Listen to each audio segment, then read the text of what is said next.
o pessoal da direita acredita que as Forças Armadas nos liberaram do comunismo. Tudo isso, então, mostra que a discussão está centrada em torno de adesões puramente sentimentais, puramente emocionais, sem nenhum fundamento histórico. Os militares jamais foram os monstros que a esquerda os pintou e também jamais foram os libertadores do Brasil como eles próprios se pintam. O que aconteceu em 1964? Aconteceu que líderes civis como Carlos Lacerda, Adhemar de Barros, Aurmor Andrade e outros criaram um movimento popular que colocou nas ruas o maior protesto de massas que tinha havido até então, que foi a famosa Marcha da Família. Tem 1 milhão de pessoas na rua. O presidente João Goulart, apavorado, se juntou com o seu cunhado, Leonel Brizola, no Rio de Janeiro, para organizar uma resistência armada, mas desistiu. Ele contou os revólveres, viu que não ia dar para aguentar o tranco e foi embora para o Uruguai.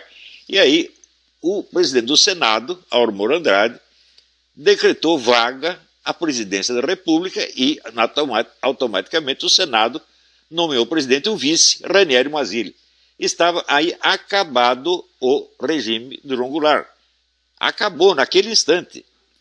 Qual a resistência que os comunistas ofereceram? Nenhuma, fugiram todos.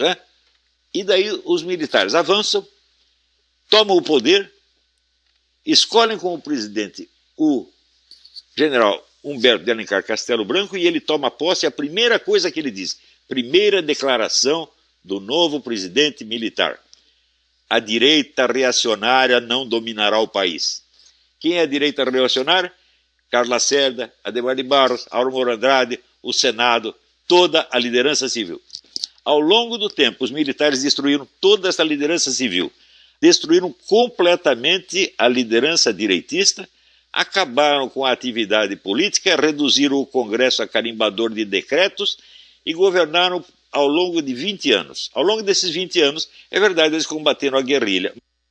O diretor da maior editora comunista do Brasil, Enio Silveira, uma semana antes de morrer, e as palavras dos moribundos têm peso, ele me disse o seguinte: a minha editora só sobreviveu durante esses 20 anos graças à ajuda que recebeu do governo militar. Quando a situação engrossava, eu ia lá para o Golbery, pedia dinheiro, ele dava. Ao mesmo tempo, havia a teoria da panela de pressão, que, por não querer cercar os comunistas por todo lado, deixou aberta para eles uma válvula. Qual era essa válvula? As universidades e a mídia. Entregaram as universidades e a mídia para os comunistas, e eles fizeram uma festa. Você vê, naquele tempo, quem andava junto com o general Golbery dando conselho a eles? Um comunista histórico, o Hélio Gaspari. Então, ora, o general Golbery, comparado com o Hélio Gaspari, era apenas um menino.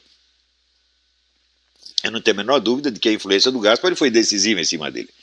Resultado, quando terminou o regime militar, todas as forças políticas de direita, liberais e conservadoras, estavam destruídas, enfraquecidas, e só o que sobrava, a única força política que sobrava, que tinha força ainda para se impor, era o quê? A esquerda. E a esquerda tomou o poder, já com o Fernando Henrique, e assim por diante. A eleição do Collor, que foi feita inteiramente pela Rede Globo, se mostrou, vamos dizer, um artifício político monstruosamente fraco, porque o Collor foi derrubado a cuspidas por causa do caso do Fiat Elba. Quer dizer, com nada você derruba um presidente. Com nada a esquerda mobilizou a nação inteira. E a nação inteira foi atrás da esquerda, gente. Então, essa era a esquerda que o regime militar tinha criado. Então não venham esses militares, esses generais de cabelo pintado, se gabar para mim de que eles libertaram o país do comunismo. Ao contrário, vocês, militares, entregaram o país à esquerda, e a esquerda então dominou o país por 35 anos, humilhando vocês diariamente. E eu, durante a década de 90, eu ainda fiz várias conferências em entidades militares, o Clube Militar do Rio de Janeiro, o Círculo Militar de Belo Horizonte, a Escola de Comando de Estado-Maior, a Escola de Guerra Naval, etc., etc., mostrando para eles a falsidade da campanha que a mídia estava movendo contra eles.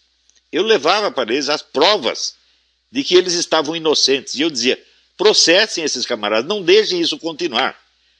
Mostrem para eles que caluniar as Forças Armadas tem algum preço. Eles nunca fizeram nada, nada, nada, nada, nada. Eles entregaram o país à esquerda desarmada, que nos dominou, nos roubou, nos achincalhou, tá certo? E destruiu o país por 35 anos. Isto é culpa das Forças Armadas. Não acreditem nessa história de que eles são nossos libertadores. Nunca foram. Por que é isso? É muito simples. Qual é a tradição intelectual das nossas Forças Armadas? Elas foram formadas desde o século XIX na mentalidade positivista. Positivista é a filosofia de Augusto Comte, tá certo? Que teve no Brasil mais influência do que em qualquer outro país do mundo. A ideia positivista é a extinção da atividade política e sua substituição por uma administração científica, ditatorial, por uma ditadura de técnicos e militares. Esta é a doutrina positivista central. Eliminar, vamos dizer, a discussão política, a liberdade de discussão política e trocar tudo por concepções técnicas e científicas impostas desde cima por um governo de iluminados. Isto é a tradição central das nossas Forças Armadas. Eu acho que pessoas que não são capazes de reconhecer os seus erros não têm o direito de querer punir os erros dos outros. Então, isto eu estou falando não é para este ou aquele oficial, para todas as Forças Armadas. Eu nunca vi, dentro das Forças Armadas, o menor esforço para medir os efeitos desse erro positivista monstruoso. Hoje eles estão querendo de novo impor a norma positivista. Nós resolvemos tudo e não queremos ouvir os ideológicos. Quer dizer, como se eles fossem científicos, como se o positivismo fosse uma teoria científica e não uma ideologia das mais grosseiras e mais enganosas que o mundo já conheceu. E pior, uma ideologia chega, vamos dizer, ao seu maior sucesso quando ela já não é reconhecida como ideologia. Quando ela penetrou de tal modo no senso comum que ela parece a realidade mesma. Então, o positivismo ainda é o grande vitorioso no Brasil. E o positivismo não pode fazer face ao comunismo porque ele é o pai do comunismo. Ele abre as portas para o comunismo. Ele tapa a boca, vamos dizer, da direita, dos conservadores, dos cristãos, e daí sobra o quê? O monopólio ideológico da esquerda, como aconteceu no Brasil, gente.